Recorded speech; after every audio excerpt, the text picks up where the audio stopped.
यो चेतन आत्मालाई मन पर्ने सबभन्दा सुन्दर देह मनुष्य देह हो। त्यसकारणले यस मनुष्य देहलाई एक नगर, एक सहर, एक पुरीको रूपमा वर्णन गरिएको छ शास्त्रमा। किनकि मनुष्य शरीरभित्र नहुने संसारमा केही पनि छैन। योग भाषामा यत पिण्डे तत् ब्रह्माण्डे, यत ब्रह्माण्डे तत् पिण्डे। जो पिण्ड शरीरमा छ त्यही ब्रह्माण्डमा छ, जो ब्रह्माण्डमा छ त्यही शरीरमा छ।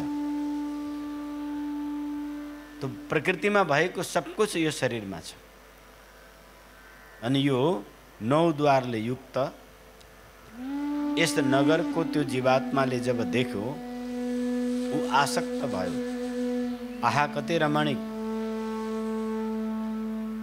यस शरीरको अन्तःकरणमा विराजमान मन, बुद्धि, चित्त, अहंकार, यो 4 जो अन्तःकरण छन्, यसमा जब बुद्धि रूपिणी, बुद्धिलाई स्त्रीको रूपक दिएको छ। यस शरीरमा जब उस आत्माले उस बुद्धिलाई देखो, बुद्धिलाई देखेर आकर्षित भयो। किनकि सर्वगुण सम्पन्न छ बुद्धि, विचित्र छ। नामै त बुद्धि, तर यस भौतिक बुद्धिको जो कला कटाक्ष छन्, यी सबै अविद्यामय छन्, अविद्याले युक्त छ। बुद्धिलाई नै अविद्या पनि भनिन्छ। बुद्धि र मन, बुद्धिको साथमा मन छ। मन 11 इन्द्रियको स्वामी हो, जो 10 इन्द्रिय हुन्। यी उस बुद्धिको सेवकहरू हुन् और उस 10 इन्द्रियबाट ग्रहण गर्ने विषयहरू ती सखीहरू हुन्, वृत्तिहरू।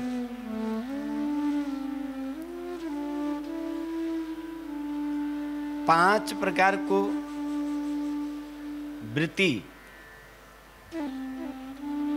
ले युक्त भएर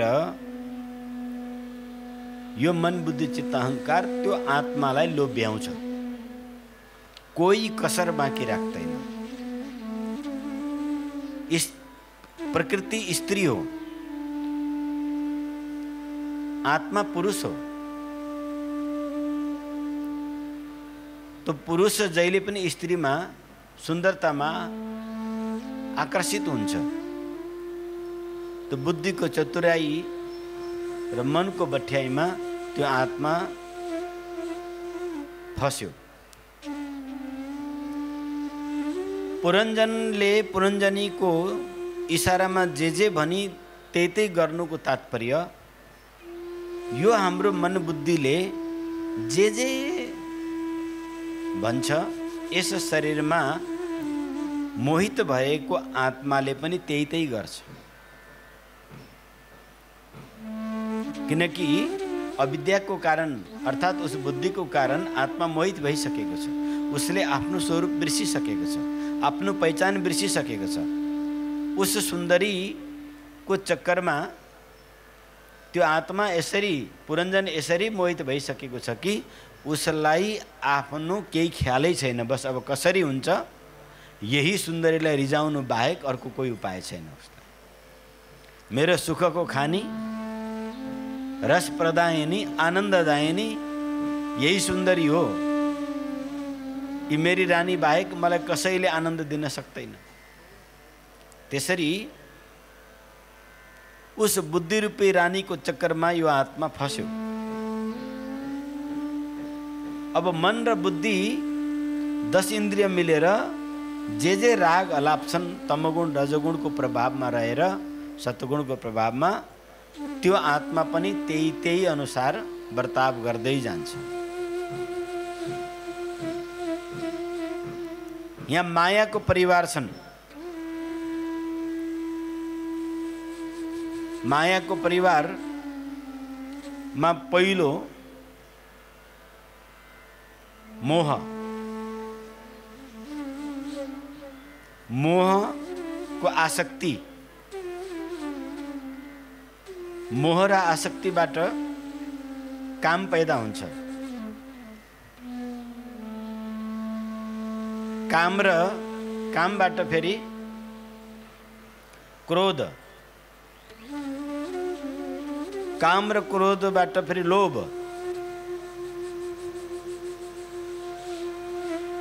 अनि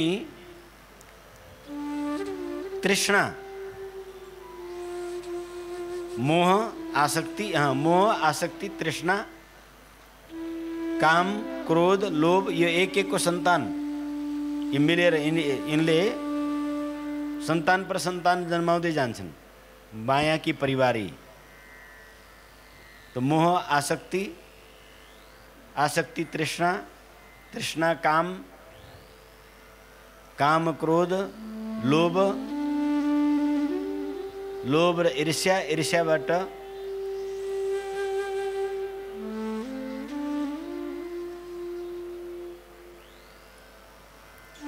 दुरुक्ति, कलह,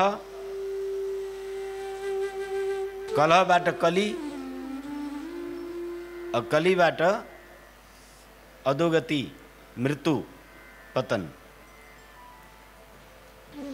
यो मन बुद्धि चित्त अहंकारमा को अधीनमा बसेको यो आत्मा पनि मोहमा फस्छ। क्षणभङ्गुर यो शरीर केही क्षणको लागि प्राप्त भएको छ। यो सुन्दर नगरी, सब प्रकारले युक्त, सबै कर्म गर्न सक्ने देवताहरूबाट पनि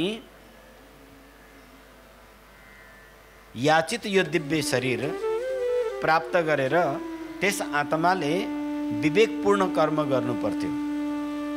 आफ्नो स्वरूपमा रहेर उसले अनासक्त भएर यदि मन बुद्धिको सदुपयोग गर्थ्यो भने उस आत्माको दुर्गति हुँदैन थियो।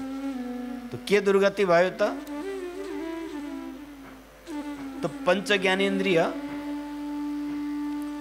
मा आश्रित पंचरस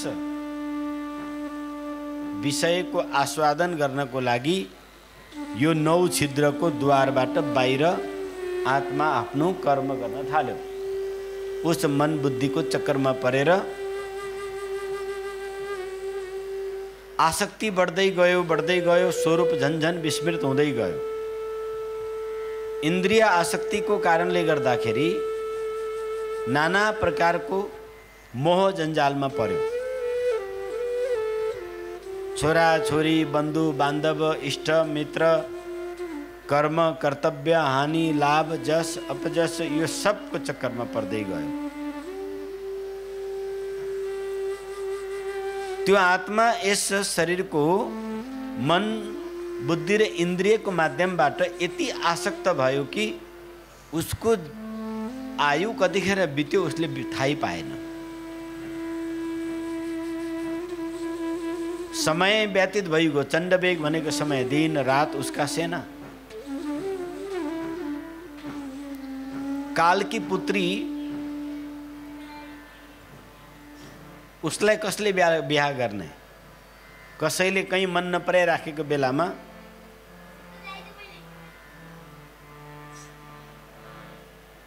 जरा सहित यस शरीरमा आक्रमण, जबरजस्ती, तैँले माने मान, नमाने नमान, म त त्यहाँसँग बिहा गर्छु भनेर त्यो कालपुत्रीले आक्रमण गर्नु, मृत्युको प्राप्त हुनु। जब आसक्त यो जीवात्मा मृत्युको प्राप्त हुने बेला हुन्छ त्यतिखेर शरीरमा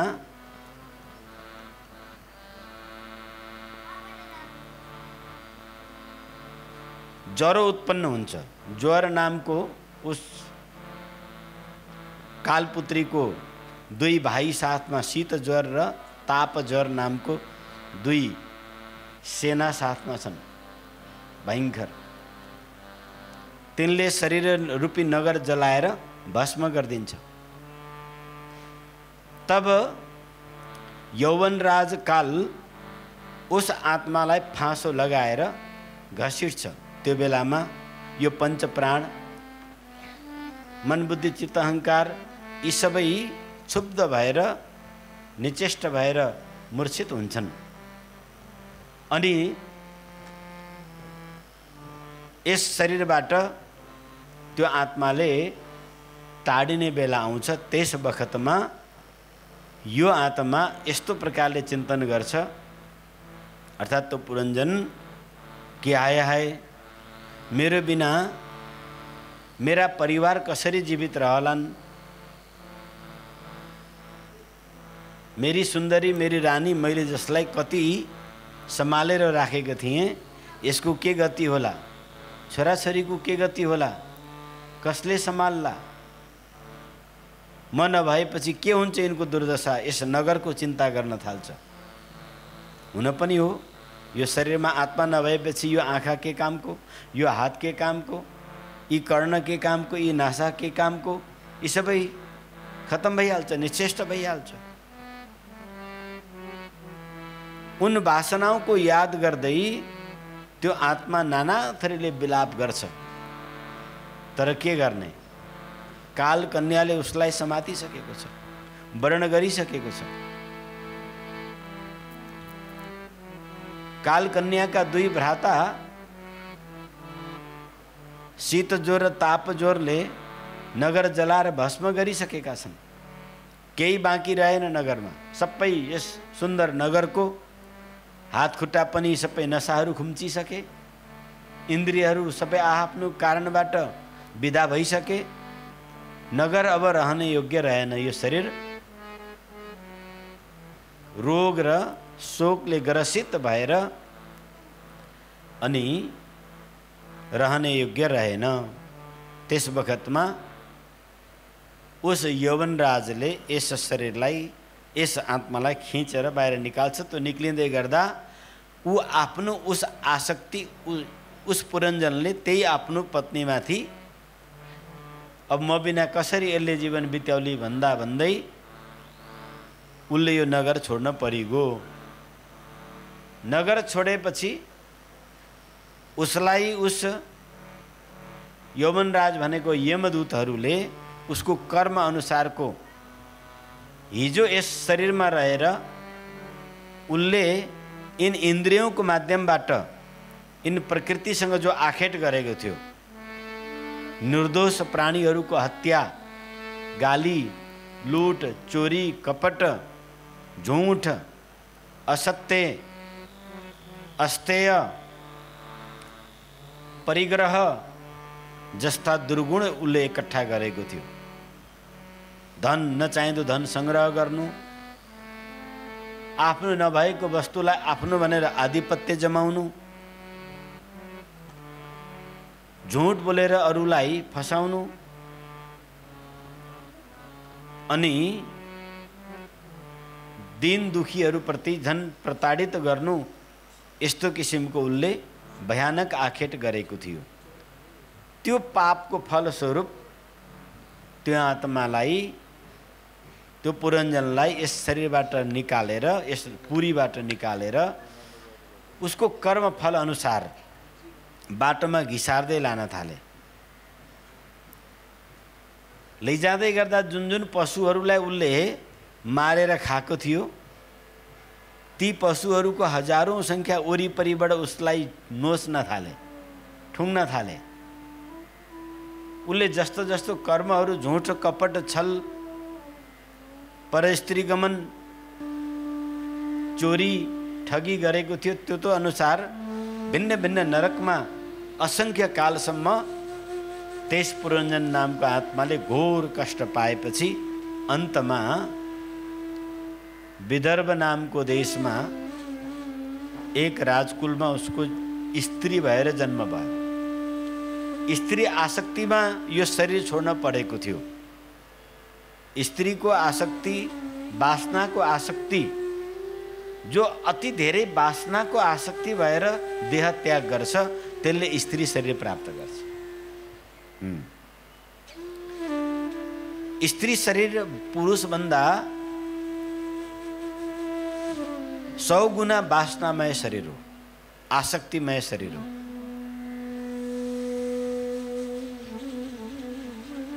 अनि उसको एक राजा, प्रतापी राजासँग विवाह हुन्छ। उसका 7 पुत्रहरू हुन्छन्, पुत्रीहरू हुन्छन्, जो ऋषिहरूसँग विवाह हुन्छ। लामो समयसम्म ऊ पतिव्रता बनेर पतिको बडो खूब मन लगाएर त्यो हिजोको पुरञ्जन अब आफै स्त्री बनेर, पतिव्रता स्त्री बनेर उस राजाको सेवा गर्छ। राजा बडा धर्मात्मा हुन्छन्। उनले योग, जप, तप, ध्यानमा आफूलाई लगाउँछन्। तर त्यो विदर्भी, उसको नाम हुन्छ विदर्भी, उस विदर्भी कुमारी केवल पतिमा आसक्ति छ। लामो समयसम्म जप ध्यान जङ्गलमा गरेर बसिरहँदा पनि ऊ उत्तिकै सेवा गरिरहन्छ। गर्दै गर्दै गर्दै एक दिन उसको पतिले त योग मार्गबाट सद्गुरुको सङ्गत गर्यो। उसलाई गुरु सुरु मन पर्दैन थियो, बस पति नै मात्रै। धर्म उपदेश केही पनि मन पर्दैन थियो, त्यही विषयमै पतिसँगै आसक्ति, छोराछोरी पतिमै आसक्ति जतिखेर पनि।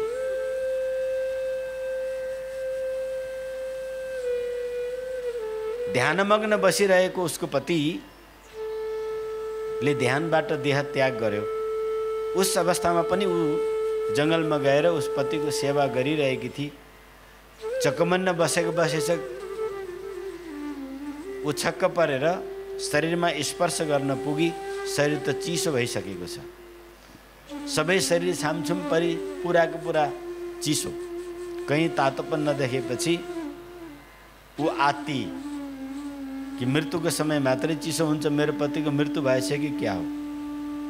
विज्ञहरूलाई बोलाइ नभन्दै उस पतिले त योग मार्गबाट देह त्याग गरेर अगाडि बढिसकेको छ। त्यस कारणले ऊ लामो दिनसम्म पनि ध्यान अवस्थामै बसे जस्तै थियो।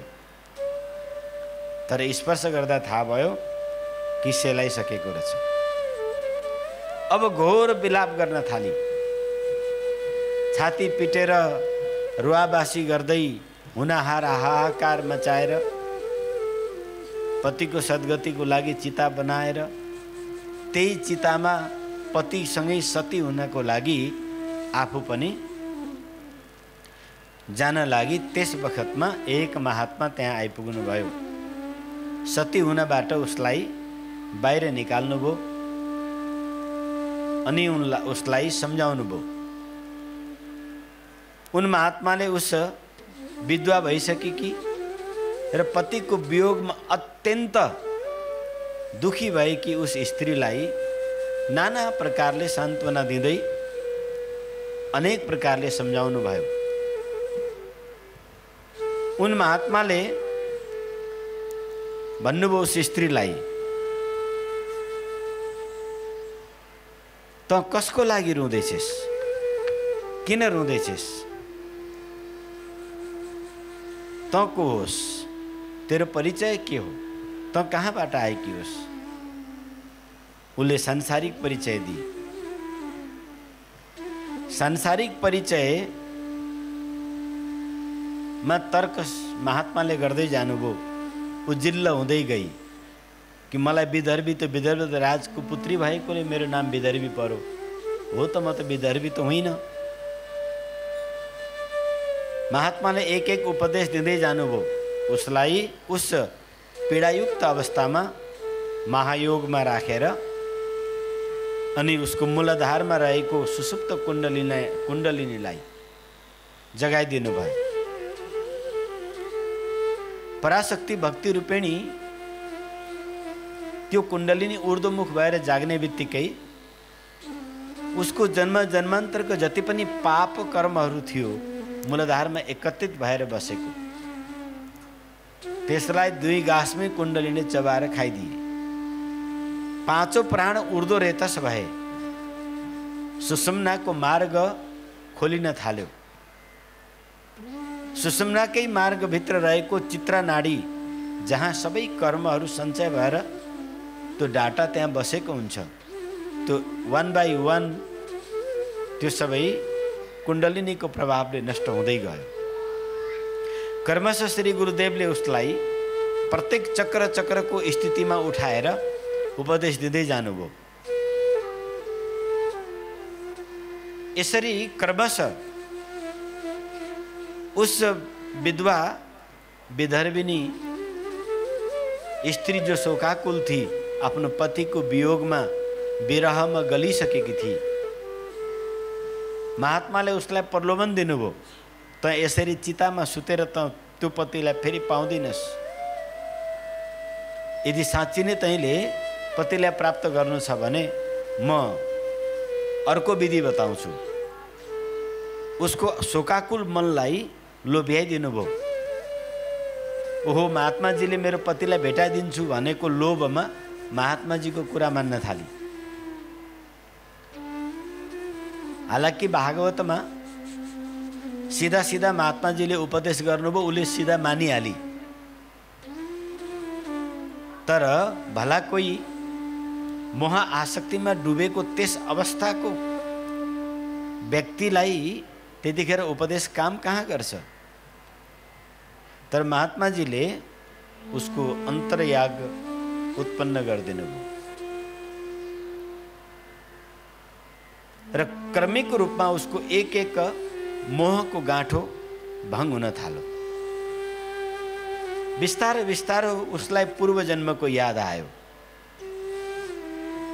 पूर्व जन्ममा त पुरञ्जन नाम गरेको पुरुष थिइस्,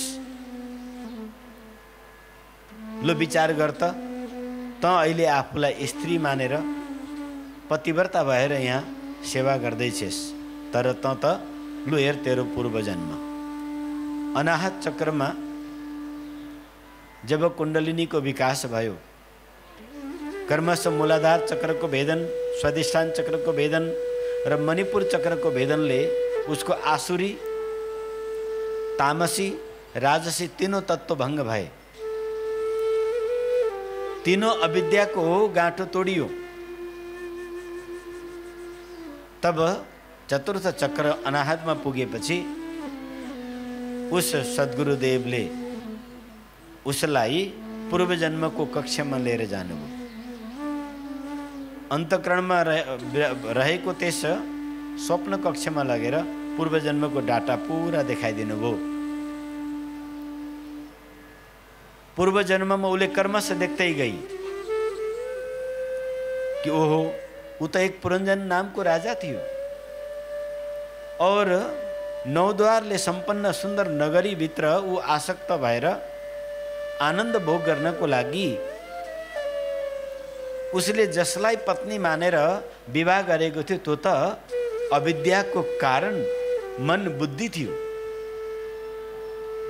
ओहो, त्यतिखेर ऊ आश्चर्यचकितमा परी कि म कसरी स्त्री भएँ, म त पुरुष थिएँ। एक एक उस पुरञ्जनको जीवनीलाई हेर्दै गई।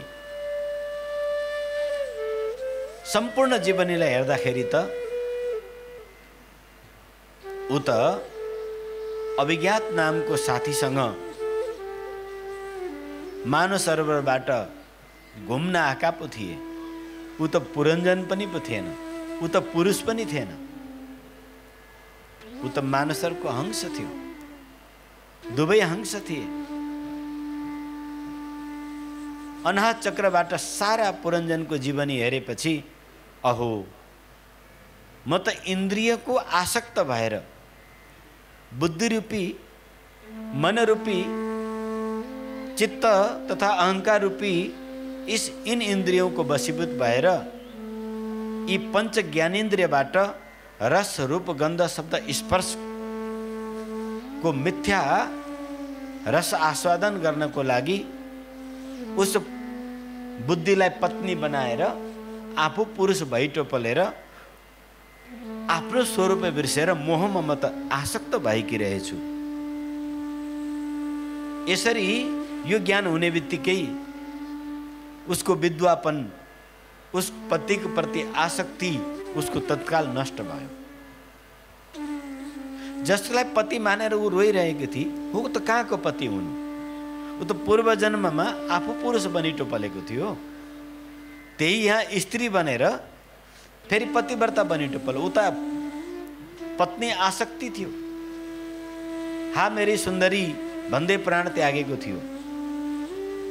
जो आत्मा हिजो हा मेरी सुन्दरी भनेर प्राण त्याग्दै थियो, त्यही आत्मा अहिले स्त्री बनेर हा मेरो पतिदेव, हा मेरो पतिदेव शोक विलाप गर्दै गरेको अवस्था। जब जब इस प्रकारले योग ध्यान साधना र भगवानको अनन्य अन्तर्भक्ति जब गुरु कृपाबाट जाग्यो, जब त्यो मोह भङ्ग भयो, तब उस पूर्व जन्म को सारा स्मृति आयो। तब ज्ञात भयो ऊ त पूर्व जन्म को पुरुष थियो। उस आसक्तिले गर्दा यस जन्ममा आएर स्त्री भयो। साधना को गति अगाडि बढ्दै गयो। विशुद्ध चक्र भेदन गर्न बडा कठिन हुन्छ।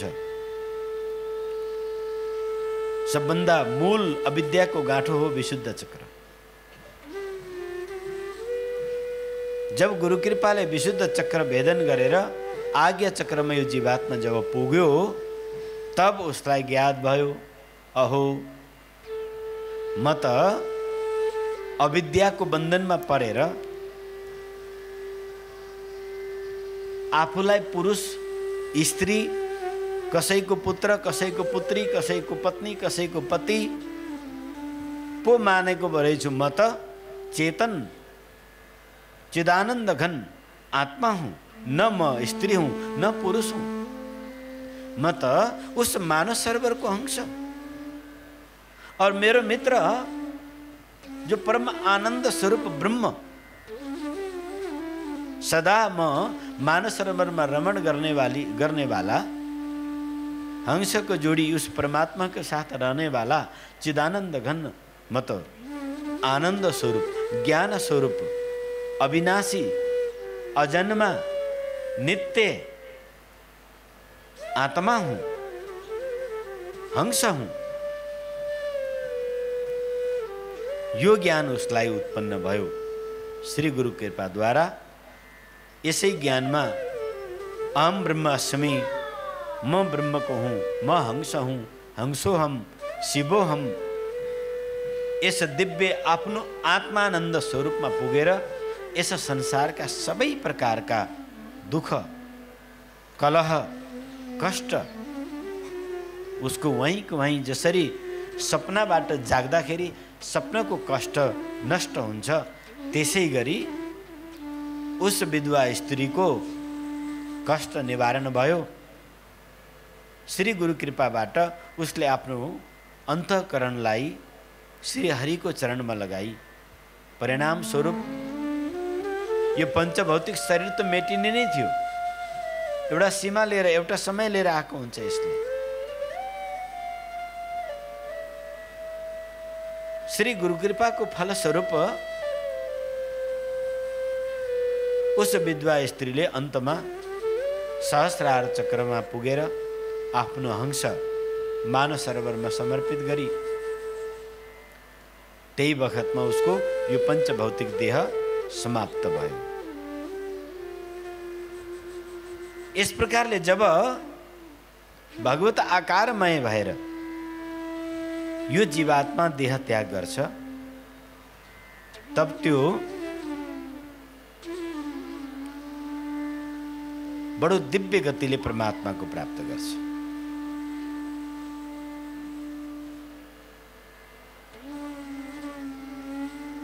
ब्रह्मरन्ध्रबाट प्राण छोड्ने बित्तिकै यो परम आत्मा को स्वागत बडो दिव्य धामबाट हुन्छ। साक्षात श्री राम का दूतहरू उस आत्मा को स्वागत को लागि चारैतिरबाट घेरेर बसेका हुन्छन्। जब शरीर छोड्ने बेला हुन्छ, त्यस्ता आत्माहरूलाई आकाशबाट देवताहरूले पुष्पवृष्टि गर्छन्। सारा प्रारब्ध उसको नष्ट भइसकेको हुन्छ। अनाहत चक्रबाट जब हाम्रो साधनाको यात्रा माथि बढ्छ नि, तब हामी दिव्य गतिमा यही शरीरमा हुँदा हुँदै विदेह स्वरूप हुन थाल्छौँ। छ संसारमै संसारिक कर्मै गर्दैछ। किसान भए किसानी नै गरिरहेको हुन्छ। सर्भिस गर्नेवाला भए सर्भिसै गरिरहेको हुन्छ, व्यापारी भए व्यापारी नै हुन्छ, नेता भए नेतै हुन्छ। तर स्थिति के हुन्छ त? उसको बुद्धिमा विवेक जागृत भइसकेको हुन्छ। आत्माले यस बुद्धिको आसक्तिलाई त्यागिसकेको हुन्छ। तब त्यो व्यक्ति उस बखतमा अनासक्त भएर कर्म गर्छ। फल भोग्ने इच्छाले होइन, प्रारब्धको वशीभूत जो शेष बचेको कार्य छ त्यसलाई आफ्नो प्रारब्ध नष्ट गर्न निमित्त मानेर कार्य गर्छ। त्यस बखतमा यसरी अन्तर्भक्ति जब जागृत हुन्छ, जब कोही महापुरुष यस मोह अन्धकारमा परेको त्यस जीवलाई उसको वास्तविक स्वरूप उपदेशामृतबाट स्मरण गराउनुहुन्छ। यस्ता महापुरुषहरूले त्यस जीवलाई आफ्नो स्वरूपमा फर्काउने ठानिसकेपछि केवल उपदेश शब्दले मात्रै होइन, आफ्नो योग बल तपबलबाट उसको विषयमा अधोमुख भएर गएको प्रवृत्तिलाई माथितिर फर्काइदिनुहुन्छ। जो प्रवृत्ति, जो आसक्ति इन्द्रियमा आसक्त थियो, बुद्धि र मनमा आसक्त थियो, बुद्धि र मनद्वारा जे भनौँ त्यही इन्द्रियौंको माध्यमबाट पूर्ति गर्नको लागि यो मनुष्य कुदिरहेको हुन्छ। सारा पाप यिनै मन बुद्धिको कारणले गर्छ। त्यस बखतमा व्यक्ति यो जो 9 छिद्रवाला शरीरभित्र जो छ त्यो आत्मा बायाँ नेत्रबाट जगतलाई हेर्छ, बायाँ कानबाट जगतलाई सुन्छ। चल्न त दाहिने हात चलेको हुन्छ तर बायाँ हात उसको प्रधान हुन्छ, वामवती कुर्म उसको चलेको हुन्छ। त्यतिखेर उसको बुद्धि मोह आसक्तिले युक्त हुन्छ। वाम नेत्रको प्रधानताबाट उसले जगतलाई हेर्दाखेरि उसले आसक्तिपूर्ण दृष्टिले हेर्छ। मन परेको वस्तु आफूतिर लिनको लागि ऊ ललायत लोभग्रस्त हुन्छ। वाम कर्णबाट जब उसले शब्दहरू सुन्छ तब आफ्नो प्रशंसा सुन्न मन पराउँछ। अर्काको अहित आफ्नो प्रशंसा कानबाट उसले शब्द सुनिरहँदाखेरि उसलाई चित्त शान्ति हर हर आनन्द आउँछ। यानी दक्षिण द्वार वाम द्वारबाट त्यो आत्मा शिकारमा गयो भन्नको तात्पर्य कहाँ कसरी लोभको पूर्ति गर्ने, वाम नेत्रले देखेको शिकारलाई कसरी पूर्ति गर्ने, ऊ नाना प्रकारको त्यो शब्दहरू आफ्नो प्रशंसाको शब्द, आत्मास्थ लगाएको शब्द सुन्न रुचिकर हुन्छ। त्यस बखतमा उसको मन त्यही चिजहरू देखाउँछ। हेर तँलाई यसले निन्दा गरौँ, यसले तेरो मजाक गर्दैछ, यसको बदला लि भन्ने आवाज उस वाम कर्णबाट आउँछ। उसको चित्तले, उसको बुद्धिले, बुद्धिरूपी रानीले उस चेतन आत्मालाई, उस पुरञ्जनलाई उस प्रकारको कुबुद्धि भरिदिन्छ। यसको कुरा नसुने त यो बाबाजीले तेरो बुद्धि भाँडिदिन्छ, तैँले त हिरोको कुरा सुन्नुपर्छ, नेताको कुरा सुन्नुपर्छ, प्रोफेसरको कुरा सुन्नुपर्छ, तेरो साथीहरूले भनेको कुरा सुन्नुपर्छ, बाबुआमाको होइन। त्यस्तो बुद्धि भरिदिन्छ कान वाम कर्णबाट। अनि कुवाक्य, कुसंस्कारको श्रवण गर्छ। तर हामीलाई थाहा हुँदैन मैले दाहिनेबाट सुनिरहेको छु कि देब्रेबाट। चेतनाको श्रवणको प्रवेश चित्तले जो विषय ग्रहण गर्दैछ उसमा आकर्षित या आवेशित हुँदैछ, त्यो वृत्ति कहाँबाट सुनेर भयो त्यो सामान्य मनुष्यलाई ज्ञान हुँदैन। यो जब एक अवस्थामा जब पुगिन्छ तब थाहा हुन्छ कि दाहिने कानबाट सुन्ने विषय र देब्रे कानबाट सुन्ने विषय। देब्रे कानबाट प्रवेश गरेका विषयहरूले व्यक्तिलाई आक्रोशित, उद्वेलित, आन्दोलित बनाउँछ। अनुचित कर्म गर्नमा प्रेरित, अवाक्य बोल्नमा प्रेरित गर्छ। शास्त्र विपरीत सबै कार्य गर्नमा ऊ प्रेरित हुन्छ। तर जब उसको सत्वबुद्धि को, सत्वगुण को मात्रा बढ्छ, जब सत्वबुद्धि को उदय हुन्छ, जब ऊ सात्विक संगत गर्छ, सात्विक भोजन गर्छ, सत्पुरुषको संगतमा रहन्छ, तब सत्पुरुषको संसर्गले उसको दक्षिण कर्ण खोलिन्छ। दक्षिण कर्णबाट जो कुछ शब्द भित्र प्रवेश गर्छ त्यो आत्मकल्याणकारी हुन्छ। जब व्यक्तिको दक्षिण मार्ग किञ्चित मात्र पनि खुल्छ, तब उसलाई सत्सङ्गमा जानको लागि सत्सङ्ग सुन्न कान ललायत हुन्छन्। त्यसमा पनि भगवान नाम जब उच्चारण हुन्छ तो उसको आँखाबाट आश्रुधार बग्न थाल्छ, हृदय गदगद हुन थाल्छ। भगवानको पवित्र लीला श्रवण गरेर ऊ भावुक हुन्छ, शरीर रोमाञ्चित हुन्छ। तब उसको दक्षिण नेत्रमा आत्मा ज्योति प्रकाशित हुन्छ। त्यो आत्माले दक्षिण नेत्रबाट लोकलाई निहार्छ। तब उसले सुन्दर सुन्दर देख्छ, अनासक्त भावले देख्छ। उसलाई उस बखतमा माता पिताको दर्शनबाट तृप्ति मिल्छ, सन्त सद्गुरुको दर्शनबाट बडो आनन्द आउँछ।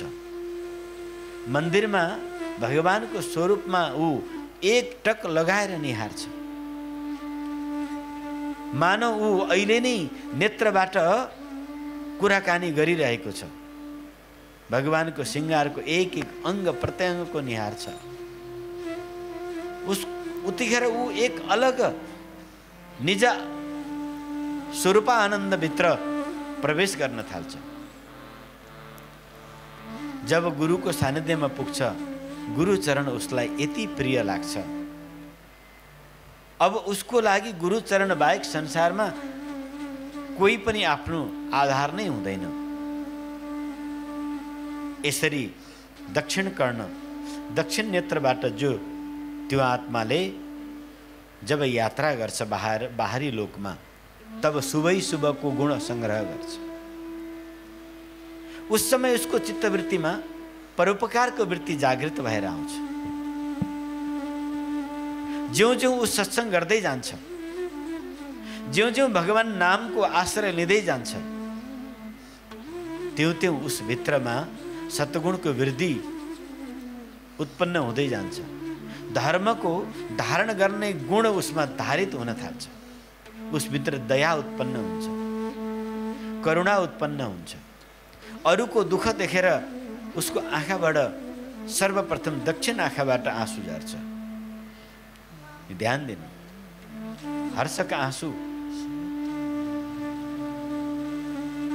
अथवा पर दुःख, पर व्यक्ति, पर दुःख देखेर दुखित भएर झर्ने आँसु दाहिनेबाट झर्छ।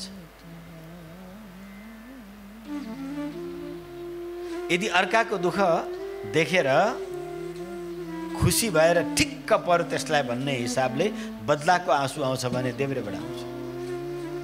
मलाई दुःख दिएको थियो नि फलाने, खायो त्यसले भनेर जब आगो राको हुन्छ त्यतिखेर उसको निस्ताएको नेत्र वाम नेत्र रसाउँछ। मोह आसक्तिबाट जब आसक्त हुन्छ वाम नेत्र रसाउँछ। पुत्रमा आसक्ति, पुत्रीमा आसक्ति, धेरै दिन बिछुडेको पुत्र पुत्रीबाट अचानक फोन आयो, कुराकानी भयो, वाम नेत्रबाट पहिलो आँसु झर्छ।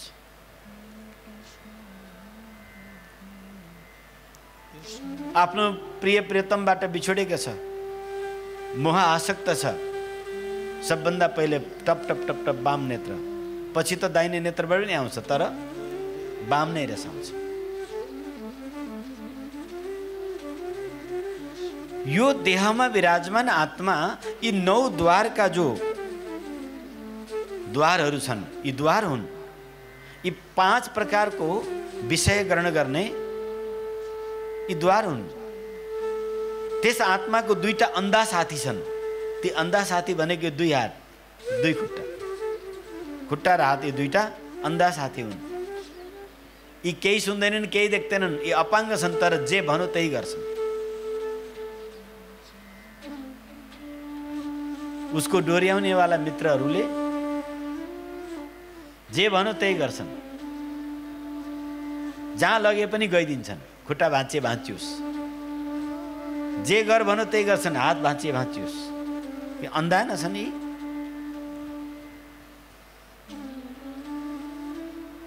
विषयमा आसक्त त्यो आत्मा यस शरीरमा बसेर विषय प्रवृत्त हुँदा दक्षिण कर्ण, दक्षिण नासा, विषय प्रवृत्त हुँदा वाम कर्ण, वाम नेत्र, वाम नासा, वाम भागको स्वाद अनि तलको दुईटै अधोद्वार,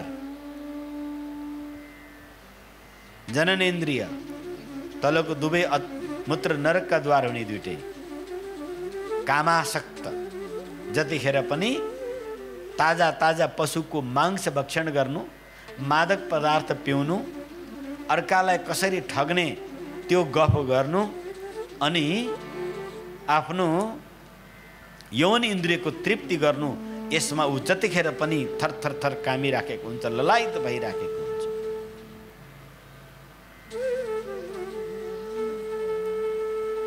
जब सतगुणको वृद्धि हुन्छ तब अनि यो चेष्टा दाहिनेपट्टिबाट हुन्छ।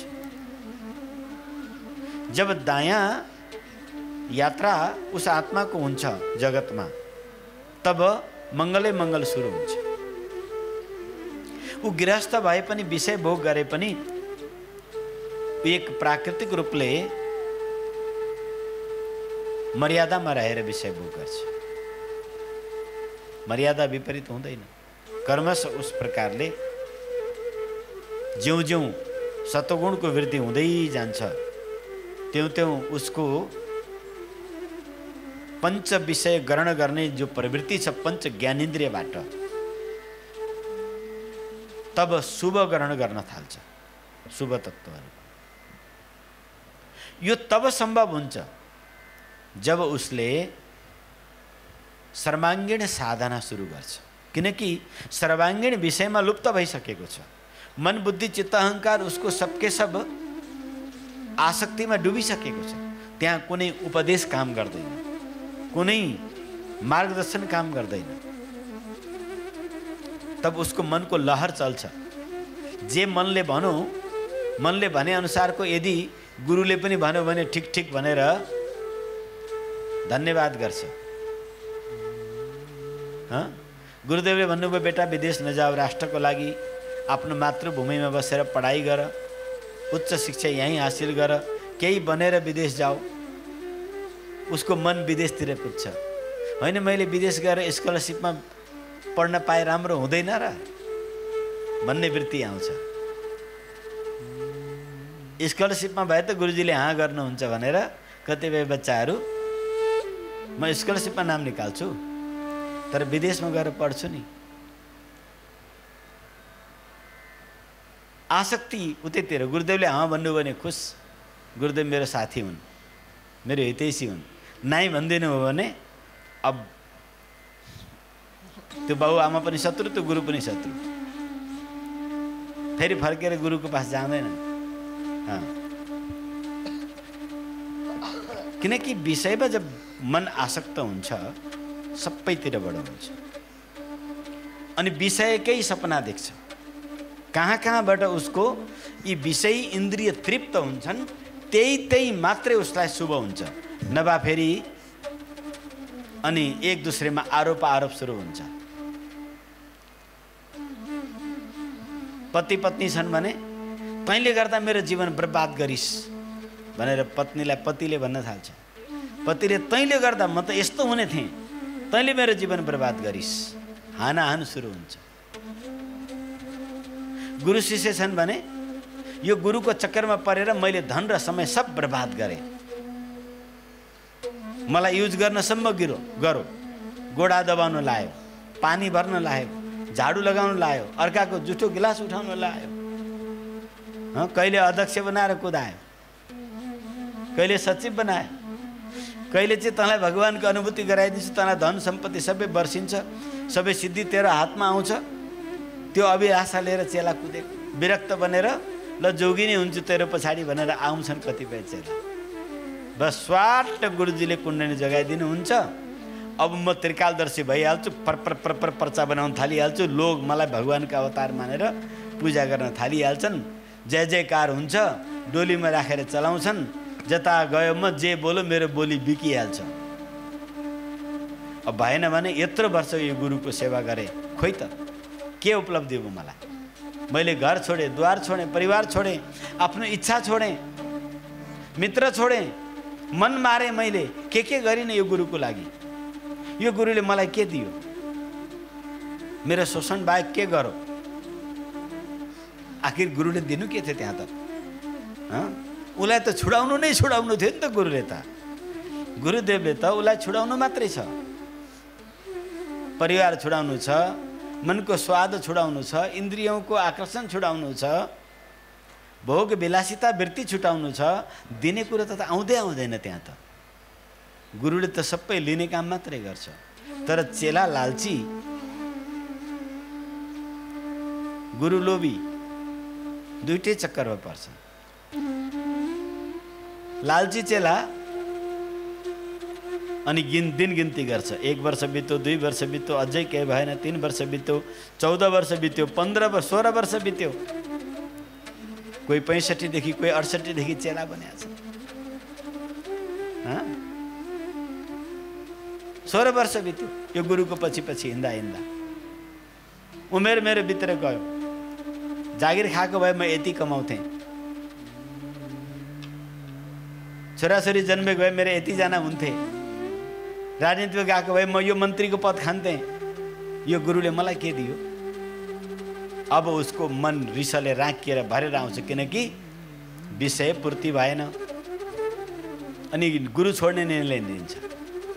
अब अर्को सिद्ध गुरु बनाऊ कि त अलि धनी गुरु, उत्तराधिकारी सिधै बनाइदिने वाला धन भएको गुरु खोज्न थाल्छ कि भेषै छोडेर फेरि घर गृहस्थतिर फर्किन्छ। किनकि गुरुदेवको ऐँचोमा रहँदाखेरि त हेर्नुस्, स्वादको वस्तु पनि खान पाएन, स्वादलाई त्याग्नु पर्यो। जे देख्यो तोसँग आकर्षित हुन पाएन, दृश्य त्याग्नु पर्यो। स्पर्श जसलाई पाए त्यसलाई गर्न पाए, स्पर्शको आनन्द त्याग्नु पर्यो। भएन एसी लगाएको कोठा पनि पाइँदैन। 4 जनाको बिचमा सँगै सुत्नुपर्छ, जुब्रा सारी।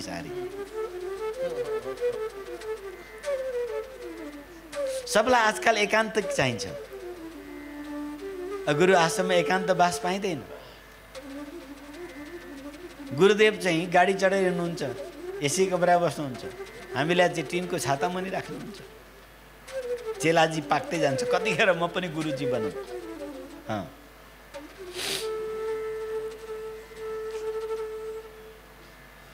किनकि मनको वृत्ति धर्म मार्गबाट पनि भोग्नेछ। त्यतिखेर आफ्नो स्वरूप बोध गरौँ, त्यो जब हुँदैन व्यक्तिमा, लालच बस धेरै दिन गुरुदेवसँग टिक्दैनन् ती मान्छे, चाहे गृहस्थी चेला हुन् चाहे विरक्त चेला हुन्। अब गुरुमा दोषै दोष, यो गुरु ढोंगी, यो गुरु पाखण्डी, यसले मलाई यत्रो समय बर्बाद गर्यो, न सिद्धि दियो, न धन दियो, न प्रतिष्ठा दियो, मेरो लागि तैँले के गरिस्? अब नभएका जति पनि गलत उपाधि जति गुरुमा आरोप लगाएर आफू चाहिँ असल चेला थियो, गुरु सबै प्रकारले गलत थियो। बाउटिन थाल्छन्, बोल्न बन्द गर्छन्, अनि बाहिरैबाट कि त यो मार्ग छोडेर हिँड्छन् कि यसैमा ढोङ गर्न थाल्छन्। अब गुरुबाट छुट्टिएर जान्छन्।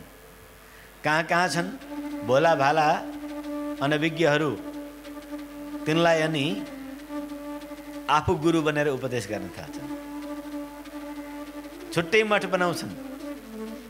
देखिस् त्यो गुरुसँग जब तक बसेको थिएँ म कस्तो दुःखमा थिएँ। गुरु छोड्दा पाप लाग्छ भनेको थियो। म त यी महामण्डलेश्वर भएँ, मण्डलेश्वर होइन कि मण्डलेश्वर भएँ। अब उपाधि लिन कुछ, गुरुलाई सेखी झार्दै जगत गुरु बनाएर देखाउनु कुछ।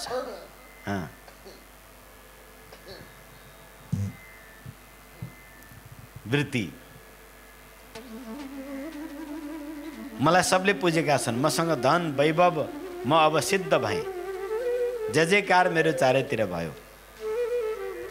यो पनि उति नै बर्बादको स्थिति हो जति एउटा गृहस्थ जन्जालमा परेर एक थरीको मान्छे झुट कपट लुट चलाखी छलबाट धन आर्जन गर्ने, त्यसबाट इन्द्रियौंको तृप्ति गर्ने, सुरा सुन्दरी हा एक खाले। अर्का खाले भगवत भेष धारण गर्ने अनि भगवान नाम र नरकको भय र प्रलोभनबाट अनि आफ्नै इन्द्रियौंको तृप्ति गर्ने। यी दुईटै त्यही बुद्धि रूपी सर्पिणीको चक्करमा छन्। त्यही बुद्धिमा आसक्त त्यो आत्मा हो, त्यो मुक्त आत्मा होइन। जसको चित्त समाहित हुँदै जान्छ उसको प्रवृत्ति पनि सहज हुँदै जान्छ। त्यस्ता सन्तहरू उनमा नराम्रोमा राम्रो देख्ने प्रवृत्ति जाग्छ। ऊ कोही पनि कर्म गर्दा अनासक्त हुँदै गर्छन्। तर आजको समयमा यदि हामी धर्म कर्ममा पनि लाग्छौँ भने यिनै विषयको पूर्तिको लागि मात्र यज्ञ गर्छौँ। अहिले ग्रह शान्ति गर्न सब खुस हुन्छन्। विधिवत ग्रह शान्ति गराइदिनुपर्छ। तर त्यो ग्रह शान्ति भगवत प्राप्तिको लागि भन्ने उद्देश्यले गर्दैनन्। यो त हामीले पासो थापेको। त्यो चेलालाई केबाट लोभिन्छ त्यसलाई पासो थापेर अङ्कुश लगाएर तान्ने अनि यहाँ प्याकेज बनाइदिएको छ। चिना हेर्ने, झारफुक गर्ने, ग्रह शान्ति, रुद्राभिषेक, आरोग्य पनि मिल्ने भयो, ग्रह पनि ठिक हुने भए, देवता पनि प्रसन्न, पितृ पनि प्रसन्न हुने भए। त्यो भएपछि मेरो त सबै काम बनिहाल्छ भन्ने चेलालाई, गुरुजीलाई चाहिँ त्यति भएपछि उसमा किञ्चित सात्विक वृत्ति आएको हुन्छ। माँ भगवती कुण्डलाई एकपल्ट हुङ्कार गरिसकेपछि त प्रातःकालको साधनाबाट उसभित्र पराशक्ति अल्लादिनी शक्ति ऊर्ध्वमुखी भइहाल्छन्। त्यतिखेर देवताहरूले पनि सहायता गरिहाल्छन्। जब पराशक्ति ऊर्ध्वमुखी हुन्छ तो उसको संसारिक काम पनि बन्दै जान्छ। किनकि अंतर सात्विक शक्ति जब उस भगवान की अल्लादिनी जो भक्ति रूपा शक्ति ऊर्ध्वमुख भएर जागृत हुन्छन्, भगवानको भक्तको लागि जगतमा कुनै पनि दुर्लभ वस्तु छैन। हेर्नुस्, अप्राप्त वस्तु केही पनि छैन। हरि प्रसाद कछु दुर्लभ नाही। सकल पदार्थ है जगमाई, समस्त पदार्थ यस जगतमा छन्। जसलाई भगवत कृपा छ उसलाई कछु दुर्लभ नाही। कोही अप्राप्त भोग शेष रहँदैन। तर ऊर्ध्वमुखी भएर भोगेको भोग, भगवतमुखी भएर भोगेको भोगले उसलाई छिट्टै अगाउँछ, तृप्ति मिल्छ। यो विशेषता बुझ्नुहोस् तपाईहरुले। संसारमुखी भएर जति भोग भोग्छौ त्यति झन् ठुलो अतृप्ति अतृप्ति अतृप्ति कहिले तृप्त हुँदैन। मन झन झन जिमी प्रति लाभ लोभ अधिकाई, लोभ बढ्दै जान्छ। जब यही भोग भगवतमुखी भएर ऊर्ध्वमुखी भएर व्यक्ति भोग्न थाल्छ, साधना सम्पन्न गरेर भोगन, सन्ध्या बन्दनै नगर्ने तर बाहुन भएर हिँड्ने, सन्ध्या बन्दनै नगर्ने, प्राणायामै नगर्ने तर व्यास गद्दीमा वाचक बन्ने, सन्ध्या बन्दन प्राणायाम नै नगर्ने, गायत्री नजप्ने, सिद्ध महाराज हुने, मण्डलेश्वर महामण्डलेश्वर हुने, अनि फेरि सुखको भोग जाने। त्यो त बन्धनमा आफै फस्ने काम गर्दैछौ। सबै सन्त महात्माहरू, याज्ञिक व्यक्तिहरू, पण्डितहरू, भक्त हृदयका मान्छेहरूले चिन्तन गर मेरो शब्दलाई। यो सबको लागि अनुरोध गर्दैछु म।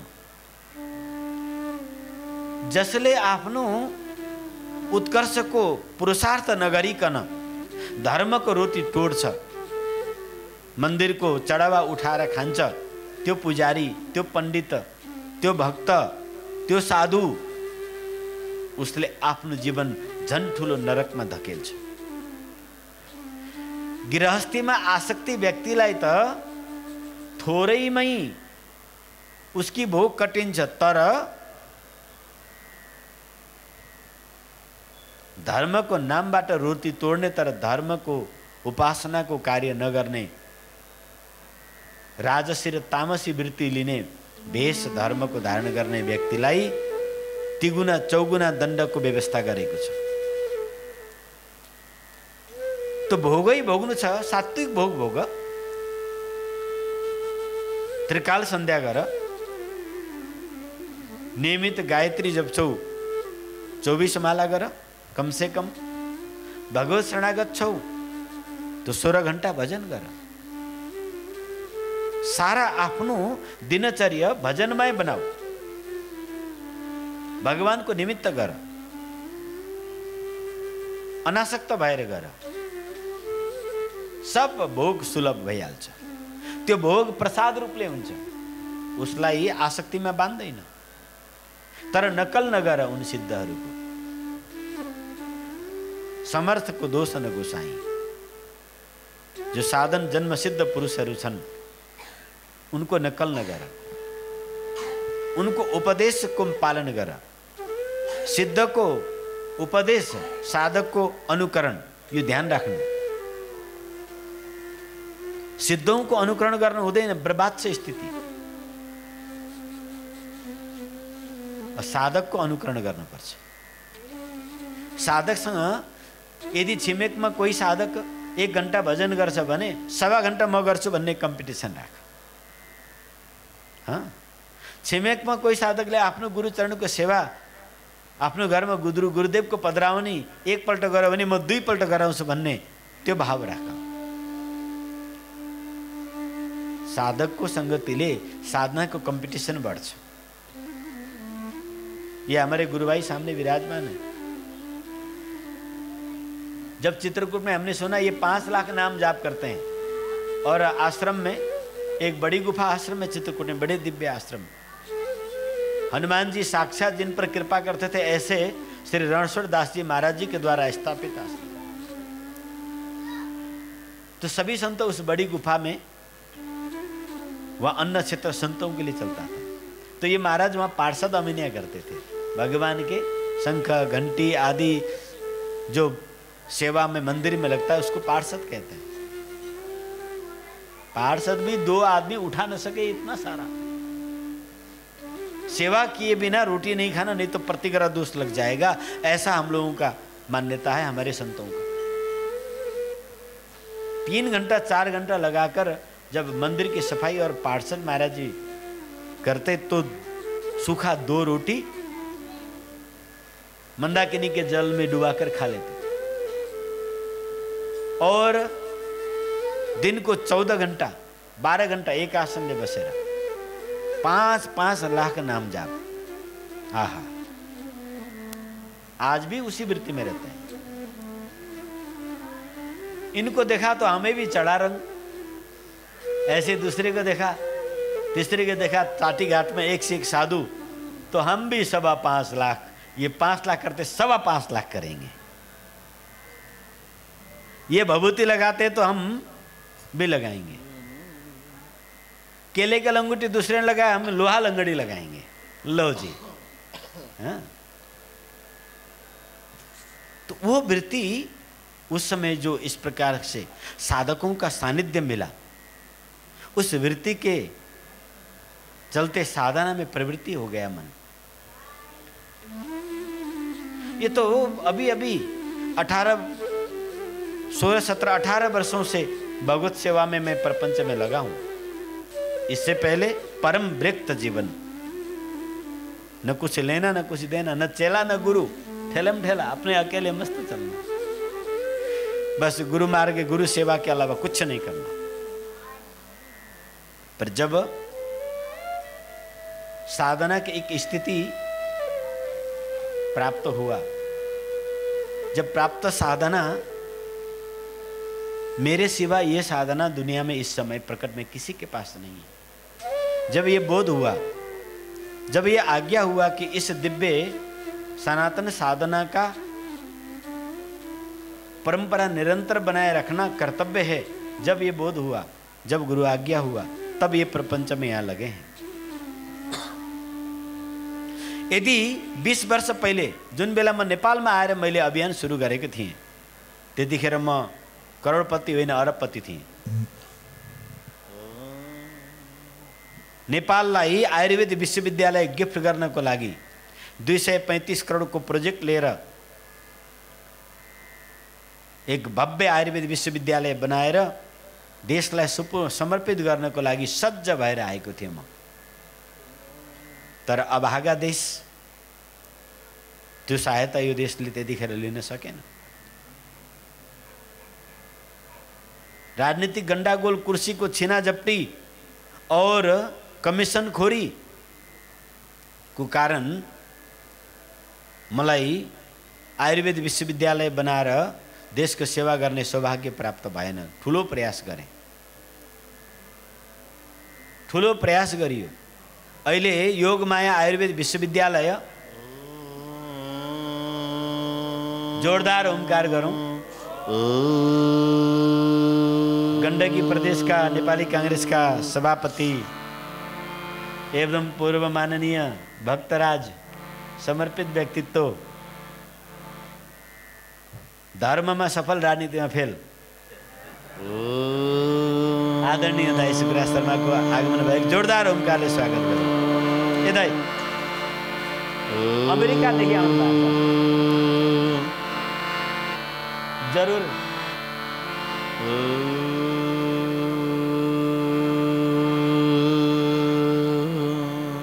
यस ब्रह्मसभामा यहाँलाई स्वागत गरिन्छ।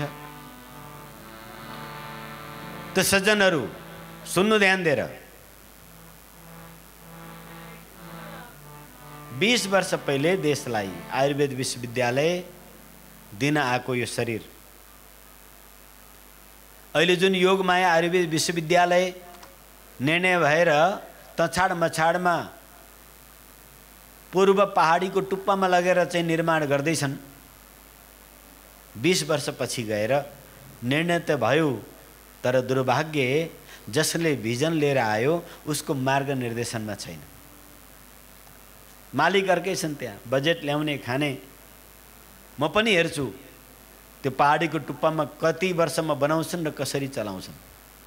तर यो अभागा देश, न यहाँ ज्ञान बिसाउन पाइन्छ, न यहाँ धन बिसाउन पाइन्छ। वैदेशिक गुलाममा भित्र बाहिरबाट मती मारिएको देश, जब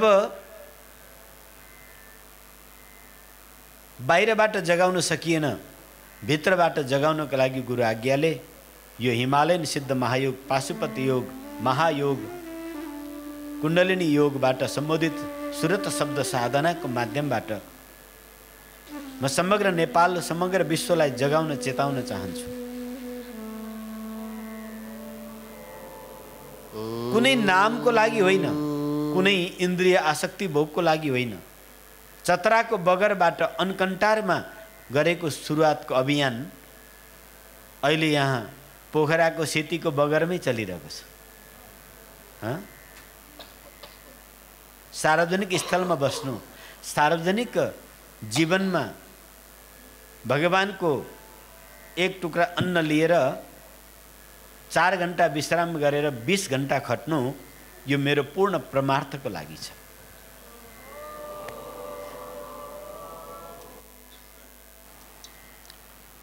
शत्रुहरू लागे, दुष्ट पापीहरू, कोही चेला कोही ठेला बनेर विभिन्न प्रकारले नष्ट गर्नको लागि कोही कसर बाँकी राखेनन्।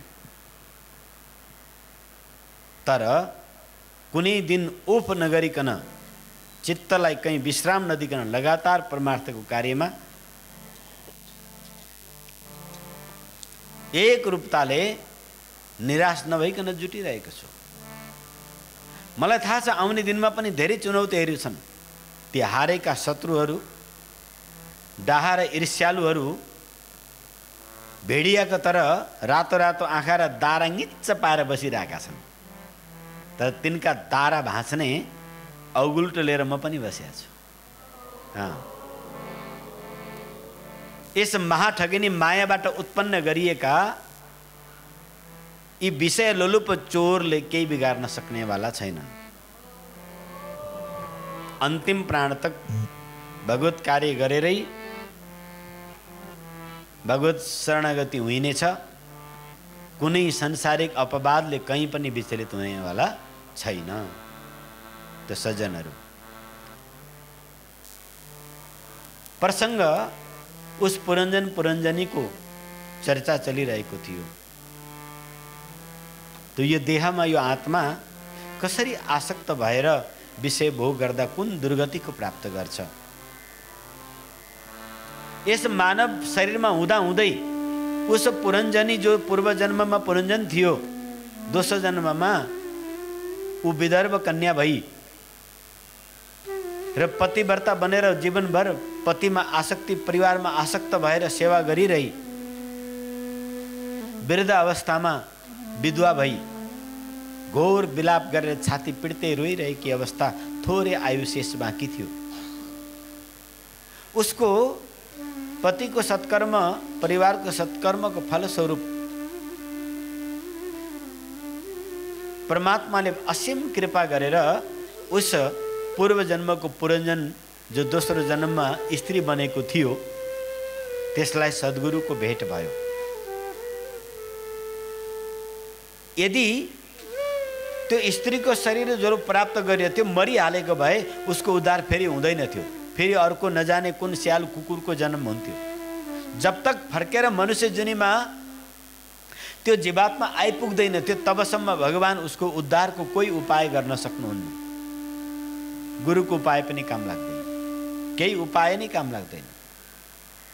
फर्केर यही मनुष्य जन्ममा जो जीवात्मा आइपुग्छ त्यही जीवात्मालाई परमात्माले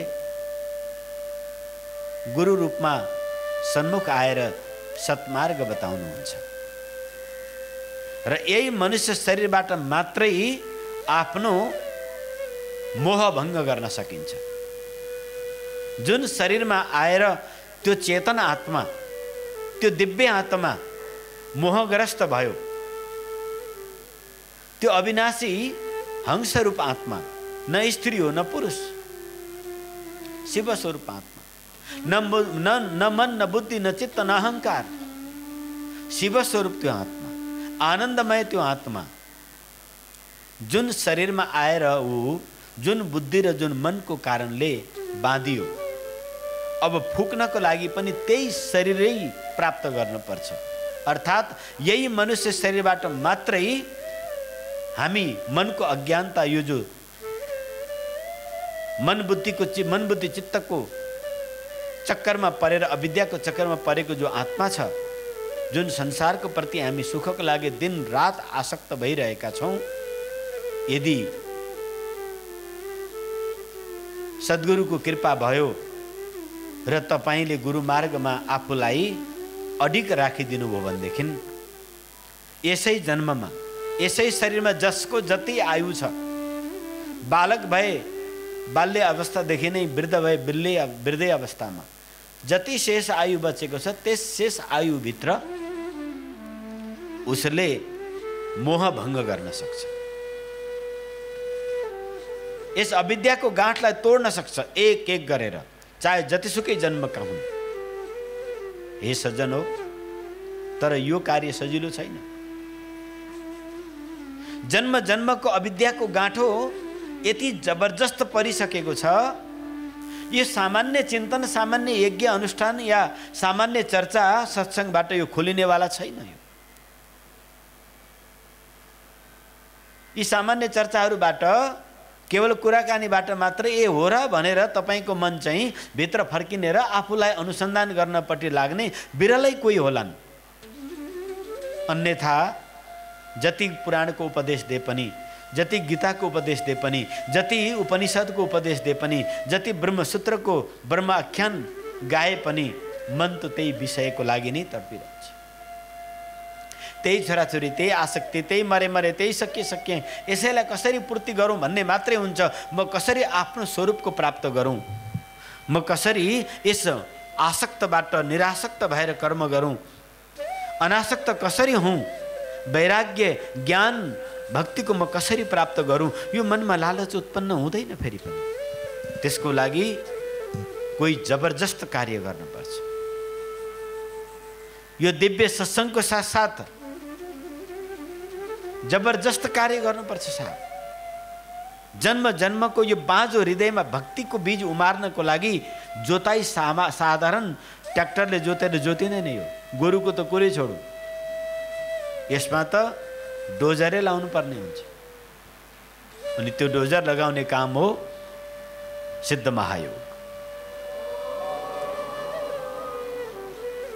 जब तक उसलाई सामने बैठाएर श्री गुरुदेव आफ्नो दिव्य दृष्टिबाट उसको अधोमुखी विषयमुखी चेतनालाई जब तक उठाइदिनुहुन्न, जब तक वो शिष्य मेरो चेतना ऊर्ध्वमुखी होस् भन्ने अठोट लिँदैन। दुईटै गुरु चेला दुईटै सामर्थ्य हुनु पर्यो। यहाँ ध्यान दिनु कुरालाई। पुरा रीति पुर्याएर वैदिक सनातन रीति अनुसार, शास्त्र विधि अनुसार जब गुरुदेव हामीलाई मार्ग दिनुहुन्छ, जब यस यौगिक शक्तिपात जब हुन्छ, जब गुरुदेवले वातावरण यसो नगर्ने भनेर बेसिक कुराहरूको मार्गदर्शन गर्नुहुन्छ, त्यस कुरालाई हामीले यदि ध्यानमा राख्यौँ भने तपाईको शक्ति ऊर्ध्वमुखी हुन्छ। जब यो पराशक्ति ऊर्ध्वमुखी हुन्छ तब इन्द्रियको जो भोगको लालसा पनि तपाईको सात्विक हुन्छ। तपाईलाई भोग छोडाउँदैन, चिन्ता नगर्नु। जोगी बनाउँदैन, घर छोडाउँदैन, पत्नी छोडाउँदैन, पति छोडाउँदैन, श्रृंगार गर्न छोडाउँदैन, केही पनि छोडाउँदैन। किनकि भक्ति महारानी आफै श्रृंगार स्वरूप हुन्, भक्ति महारानी आफै रस स्वरूप हुन्, भक्ति महारानी सबै आफै अनुराग स्वरूपिणी हुन्। जगतको जो विषय भोग छ त्यसलाई प्रसादको रूपमा परिवर्तन हुन्छ। भोग योग बन्छ, वासना उपासना बन्छ। ज्यौ ज्यौ महायोगको साधनामा श्री गुरुदेवको सानिध्य तिम्रो बढ्दै जान्छ, ज्यौ ज्यौ मार्ग निर्देशन स्टेप बाई स्टेप, चरण चरण, प्रथम चरण द्वितीय चरण अगाडि बढ्दै जान्छ, रोम रोमबाट अजपा जप सुरु हुन्छ, अनहदमा दिव्य ब्रह्मनाद सुरु हुन्छ। चित्त रूपिणी मृग स्तब्ध भएर अन्तर्मुख हुन्छ। त्यस बखतमा इन्द्रियलाई छर्लङ्ग देख्न सकिन्छ। इन्द्रियको बैमानी, चित्तको कुसंस्कारलाई आफैले देख्न सकिन्छ। हत्तेरिका मैले कस्तो भुल गरेछु, यस्तो पनि गर्ने हो त। आफ्नै विचारमा आफैलाई लाज लागेर आउँछ। अनि कर्मशः सत्कर्मको यो जीवन अगाडि बढ्छ। यदि वृद्धावस्थामा पुगेको व्यक्ति छ भने ऊ अजपा र अनहदको तन्मयतामा उसको शरीर ती राम रामबाट छुट्छ, ऊ भगवत धामको प्राप्त हुन्छ। यदि बालक छन् भने उनको जीवन सत्कर्मबाट उठ्दै जान्छ। समाजको लागि एक मार्ग निर्देशक, एक आइडियल बन्दै अन्ततगत्वा सुखशयलको सात्विक भोग गरेर उसको मन तृप्त हुन्छ। अन्तमा अनासक्त भावले भगवान नाममा आसक्त भएर यो शरीर उस आत्माले छोड्दा भगवान नाममा आसक्ति भएर छोड्छ र भगवत प्राप्ति हुन्छ। उस अल्लादिनी भक्ति शक्ति कसरी जाग्छ र कसरी जगाउने भन्ने सन्दर्भलाई हामी नारद भक्ति दर्शनभित्र पसेर रसायनी व्याख्याद्वारा श्रवण गर्नेछौँ। यिनै शब्दका साथ आजसम्मको यो 15 दिनको सत्सङ्ग ब्रह्मजीव मायाको सन्दर्भलाई लिएर जीवात्मा कसरी भगवत चरणको आसक्त भएर आफ्नो स्वरूपमा आनन्दमा फर्किन सक्छ भन्ने लक्षणसम्म हामी आइपुगेका छौँ। अब महत्त्वपूर्ण साधना तपाईँको भोलिबाट सुरु हुन्छ। महत्त्वपूर्ण साधना कोही पनि नछुटोस्, सबलाई सन्देश पुर्याउँ। यो साधना दुबारा फर्केर फेरि पाइँदैन, न यो सङ्गत पाइन्छ, न यस कलियुगमा समाधि सिद्ध योगी पाइन्छ, न शक्तिपातद्वारा आफ्नो बहिर्मुख शक्तिलाई अन्तर्मुख गर्नेवाला, न सर्वाङ्ग साधना गराएर हामीलाई जागरण गराउनेवाला, भक्ति प्राप्त गराउनेवाला। यो दुर्लभ छ। तपाईँ यसको पात्र बन्नुहोस्, हरेकलाई पात्र बनाउनुहोस्, यस ब्रह्मविद्याको उत्तराधिकारी बनेर जनजनमा पुर्याउनुहोस्।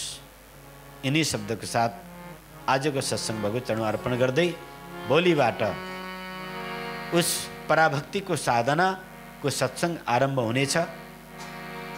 बिल्कुल पनि नछुटौँ र अलग अलग चरणको साधनाहरू पनि निर्देशन गरिनेछ। यहाँहरू सबको मङ्गल होस्, कल्याण होस्। आउनुहोस्, यस दिव्य देहको फल प्राप्ति कसरी हुन्छ त्यो श्लोकलाई गान गरौँ। प्रारब्धं परिभुज्याथ प्रारब्धं परिभुज्याथ भित्त्वा सूर्यादिमण्डलं प्रकृतेर्मण्डलं त्यक्त्वा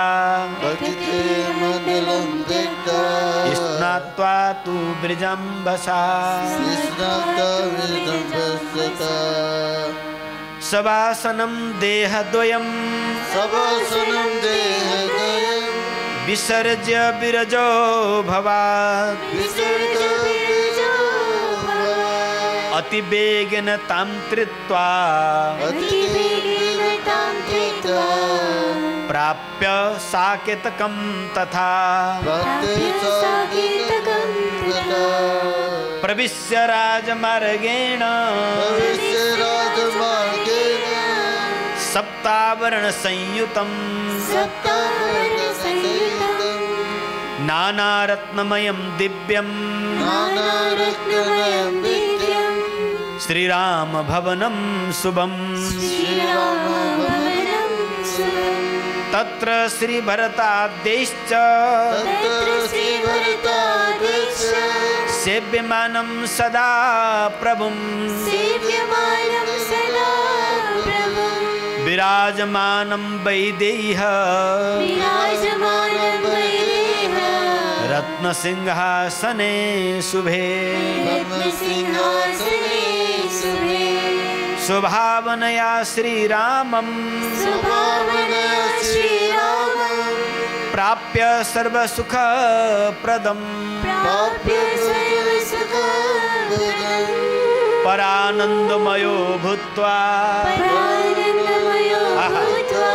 परानन्दमयो भूत्वा स्थानं फलमुच्यते। बोलो सियावर रामचन्द्र की। यसको व्याख्या पछि हुन्छ। आउनुहोस्, भगवानको आरती गर्दै आजको सत्सङ्गलाई भगवत